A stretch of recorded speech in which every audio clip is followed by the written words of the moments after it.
উপযুক্ত সময়ে অ্যাকশনে নামবে সেনাবাহিনী।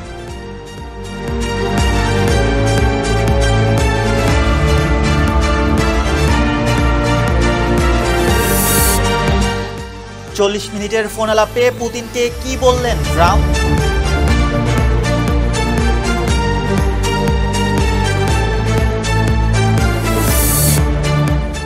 বন্যায় প্লাবিত হতে পারে 10 জেলা।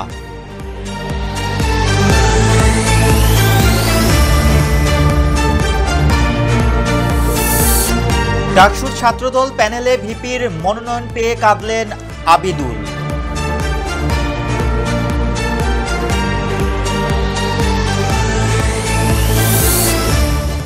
এবং গভীর রাতে হাসপাতালে মির্জা ফখরুল, কি হয়েছে তার?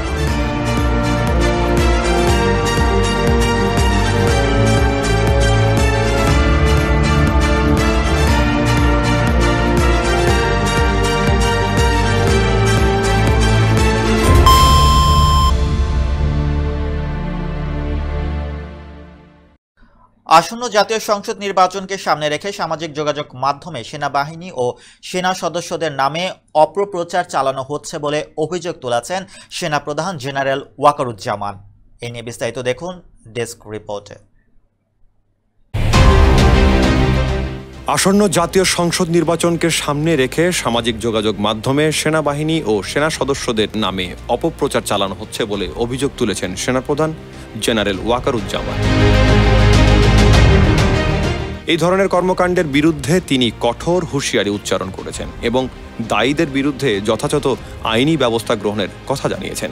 মঙ্গলবার ঢাকা সেনানিবাসে অফিসার্স অ্যাড্রেস অনুষ্ঠানে সেনা সদস্যদের উদ্দেশ্যে দেওয়া বক্তব্যে তিনি এসব কথা বলেন। অনুষ্ঠানে পদস্থ কর্মকর্তারা সরাসরি উপস্থিত ছিলেন। সেনা সদস্যদের দ্বারা সংগঠিত বিভিন্ন অপরাধমূলক কার্যক্রম নিয়ে সামাজিক যোগাযোগ মাধ্যমে আলোচনার বিষয়ে তিনি বলেন, প্রচলিত সেনা আইন ও প্রথা অনুযায়ী সকল অন্যায়ের বিচার হয়ে থাকে।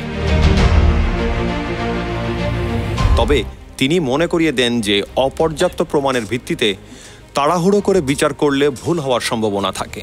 সকল সেনা সদস্যকে আইন অনুযায়ী নিরপেক্ষভাবে দায়িত্ব পালনের জন্য প্রস্তুত থাকার নির্দেশ দেন তিনি আরও বলেন, বিভিন্ন দেশি বিদেশি মহল হীনস্বার্থ উদ্ধারের লক্ষ্যে সামাজিক যোগাযোগ মাধ্যমে ভুল তথ্য ছড়াচ্ছে। তবে বাহিনীর একতা ও পেশাদারী আচরণের কারণে তাদের উদ্দেশ্য সফল হয়নি। Hasnat Mostafa, news 21 news desk. White হাউসে ইউরোপীয় নেতাদের সঙ্গে বৈঠক চলাকালে রাশিয়ার প্রেসিডেন্ট ভ্লাদিমির পুতিনকে ফোন করেছিলেন যুক্তরাষ্ট্রের প্রেসিডেন্ট ডোনাল্ড ট্রাম্প। বিস্তারিত দেখুন ডেস্ক রিপোর্টে। হোয়াইট হাউসে ইউরোপীয় নেতাদের সঙ্গে বৈঠক চলাকালে রাশিয়ার প্রেসিডেন্ট ভ্লাদিমির পুতিনকে ফোন করেছিলেন যুক্তরাষ্ট্রের প্রেসিডেন্ট ডোনাল্ড ট্রাম্প। তবে এই ফোন আলাপের সময় ইউরোপীয় নেতাদের সামনে রাখেননি তিনি। ট্রাম্প বলেছেন, ইউরোপীয় নেতাদের সামনে ফোনে কথা বললে রুশ প্রেসিডেন্টের প্রতি অশ্রদ্ধা দেখানো হতো। ইউক্রেন যুদ্ধ বন্ধের লক্ষ্য শুক্রবার আলাস্কায় বৈঠক করেন পুতিন ও ট্রাম্প। অঙ্গরাজ্যের অ্যাঙ্করেজে বিমান ঘাঁটিতে প্রথম সাক্ষাতের সময় থেকেই দুই নেতাকে খুবই হাস্যোজ্জ্বল দেখা যায়। পরে ট্রাম্পের গাড়িতে করে বৈঠকস্থলে যান পুতিন। দুজনের মধ্যে প্রায় 2.5 ঘন্টা বৈঠক হয়। বৈঠক ঘিরে প্রকাশিত একাধিক ভিডিওতে ট্রাম্প ও পুতিন দুজনকে খোশ মেজাজে আলাপ করতে দেখা গেছে। Hasnat Mostafa, news 21 international desk. Sylhet, Chittagong, Mymensingh ও রংপুর বিভাগে এবং উজানে ভারতের হিমালয় পাদদেশীয় পশ্চিমবঙ্গ, মেঘালয়, আসাম ও ত্রিপুরায় বুধবার থেকে আগামী 24 আগস্ট পর্যন্ত ভারী বৃষ্টির সম্ভাবনা রয়েছে। বিস্তারিত দেখুন ডেস্ক রিপোর্টে। সিলেট, চট্টগ্রাম, ময়মনসিংহ ও রংপুর বিভাগে এবং উজানে ভারতের হিমালয় পাদদেশীয় পশ্চিমবঙ্গ, মেঘালয়, আসাম ও ত্রিপুরায় বুধবার থেকে আগামী 24 আগস্ট পর্যন্ত ভারী বৃষ্টির সম্ভাবনা রয়েছে।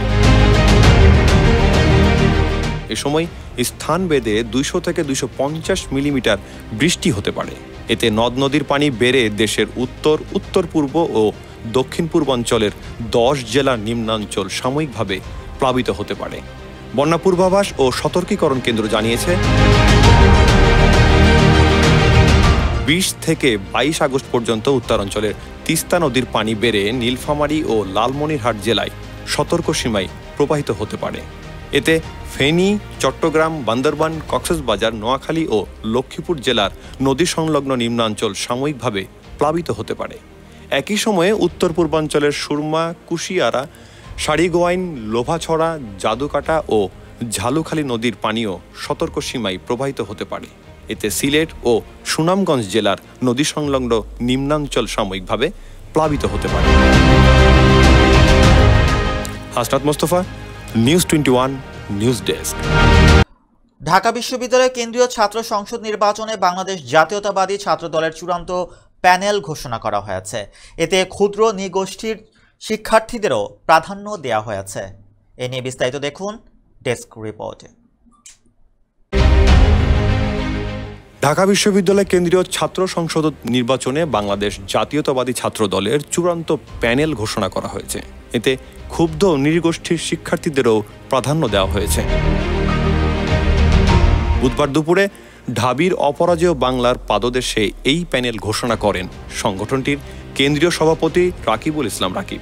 এদিকে গবেষণা ও প্রকাশনা বিষয়ক সম্পাদক পদে প্রার্থী দেয়নি ছাত্রদল। 15 জুলাই আহত সঞ্জিদা আহমেদ তন্নির সম্মানে এই পদে ছাত্রদল প্রার্থী দেয়নি বলে জানান ছাত্রদল সভাপতি রাকিবুল ইসলাম।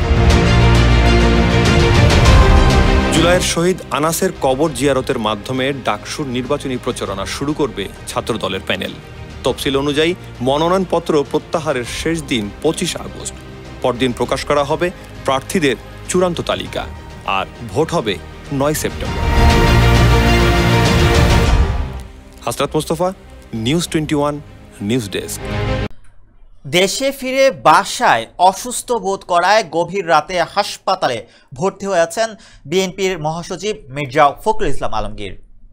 এ নিয়ে বিস্তারিত দেখুন ডেস্ক রিপোর্টে। দেশে ফিরে বাসায় অসুস্থ বোধ করায় গভীর রাতে হাসপাতালে ভর্তি হয়েছেন বিএনপি মহাসচিব মির্জা ফখরুল ইসলাম আলমগীর। দলের স্থায়ী কমিটির সদস্য অধ্যাপক AZM জাহিদ হোসেন জানিয়েছেন, মঙ্গলবার রাতে 12টার দিকে গুলশানের বাসায় অসুস্থ বোধ করেন মির্জা ফখরুল। পরে তাকে ইউনাইটেড হাসপাতালে ভর্তি করা হয়। রাত 3টার দিকে জাহিদ হোসেন বলেন, আলহামদুলিল্লাহ, এখন মহাসচিবের অবস্থা অনেকটাই ভালো। চিকিৎসকদের নিবিড় পর্যবেক্ষণে আছেন তিনি। সবাই দোয়া করবেন। চোখের ফলো আপ চিকিৎসা শেষে মঙ্গলবার সন্ধ্যায় ব্যাংকক থেকে ঢাকা ফেরেন মির্জা ফখরুল। স্ত্রী রাহা তারা বেগমও তার সঙ্গেই ছিলেন। ঢাকায় নেমে প্রথমে গুলশানের বাসায় যান বিএনপি মহাসচিব। এরপর দলের জাতীয় স্থায়ী কমিটির বৈঠকে যোগ দিতে গুলশানে চেয়ারপারসনের কার্যালয়ে তিনি যান। রাত 11টা পর্যন্ত সেই বৈঠক চলে। এরপর বাসায় গিয়ে অসুস্থ বোধ করেন মির্জা ফখরুল। দ্রুতই বাসার কাছে ইউনাইটেড হাসপাতালে নেওয়া হয় তাকে। Hasnat Mostafa, news 21 news desk.